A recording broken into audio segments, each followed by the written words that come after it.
আর কিছুদিন পর তো পরীক্ষা, ডর তো করে কি দিন পরীক্ষা যা কিছু তো পারি না। কি রে কি ভাবতেছস, কয়েক পর তো পরীক্ষা, কে দিবি কিছু পারস?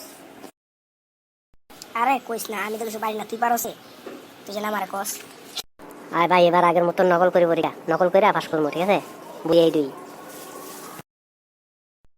না না ভাই, আগের মতন আর পরীক্ষা নকল করুন যাইতো না। পরীক্ষা নকল করে স্যারের কাছে যে মার খাইছি রে ভাই, কোন রকম জান্ডা বাসায় রাখছি, হাত পাও দইরা স্যারের। আর পরীক্ষা নকল করতাম না আমি, ঠিক আছে? তুই করলে করগা। তোর তো পাস করি না, আর কোনো নাই, তাহলে কেমন পাস করবি? তাও এবারকার পইরা এরপর মনে করে এরপর যে এবারকার পরীক্ষা দেবো। এবার কোনো চিটিং করতাম না, এবারকার ধরতে পারলে এবারকার ক্লাসে বাইরে করে দিব। তুই করলা চিটিং, তোর লাগে এবারকার বইতাম না। যা। আচ্ছা তোর তো কালকে পরীক্ষা, তাহলে কালকে সবার মতো না পড়িস। আর পড়া কিন্তু আইস না, পড়ে কিন্তু আইস না, তাহলে কিন্তু সব শেষ।